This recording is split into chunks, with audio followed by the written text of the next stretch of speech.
I kind of grew up playing in church. Right, I used to go and Mum would be on the organ and I'd be on the piano.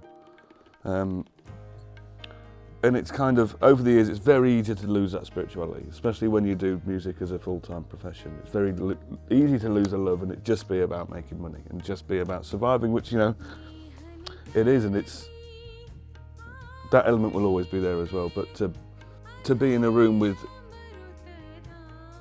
spiritual people again, and, you know, it kind of takes you back to the church days where it's, you know, people are here for the common goal of making good music, man. Everyone was in that room for spiritual bridges, right? Everyone was in that room from different faiths, from different backgrounds, ethnicities. We're all there for a one common goal, and if that's spirituality, sign me up, man. I'm there. My name is Tom Beech. I am the musical director at Ragatip, and I live in London, originally from Birmingham. I started playing music when I was about 4. I feel.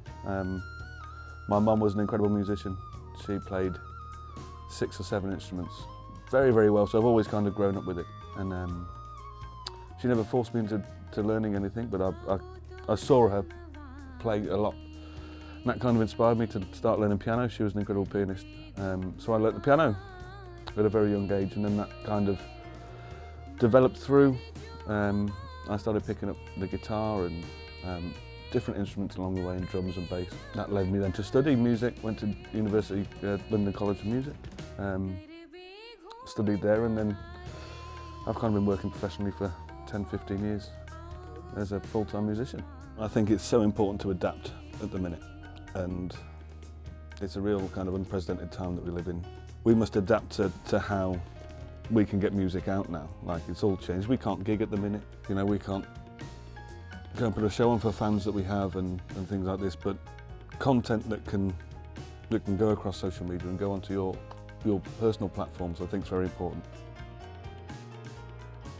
The way the Western kind of music is based around, we're based around, you know, a structured beat in a bar kind of system, whereas on the Eastern side, it's all numbers and patterns, so you can have a pattern of 7 or a pattern of 13 or a pattern which does marry incredibly well when you're sitting with some really good musicians that kind of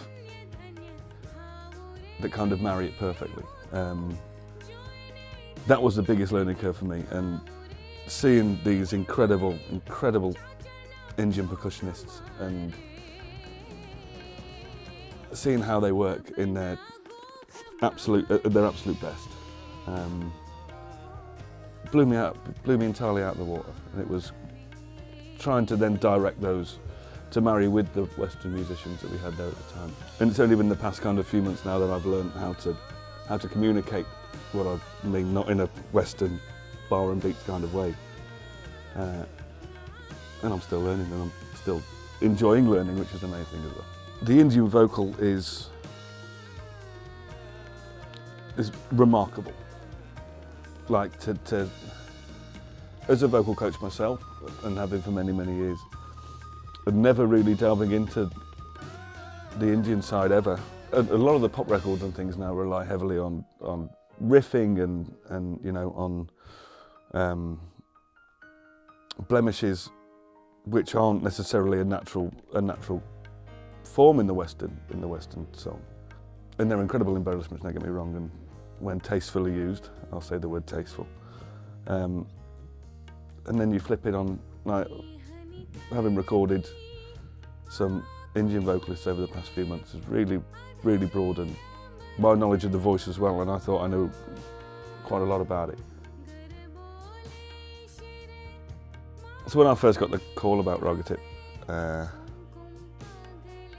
and asked to MD a small project at that time, on kind of 4 or 5 songs, I was in at the deep end, man. I said yes, obviously, because, you know, that's my ethos. So that was the rabbit hole. That was when it opened then, and then I really kind of obsessively started looking into you know, classical Indian music, and that was when it really started becoming apparent that I was actually able to marry these two genres together in a way which I felt worked and was tasteful and sounded good, and it's kind of really developed since then. And that was one day of recording, and then we kind of stepped it up immediately by going into a studio with all these musicians at once, and it was that for me was like mind blown. My thought about this project right from the top was that A, it was going to help me understand more music again, and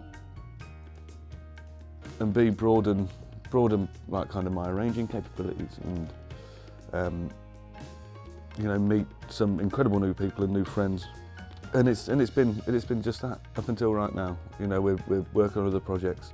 There's going to be more projects to come, and I'm incredibly grateful to be a part. Massively grateful to be a part of this.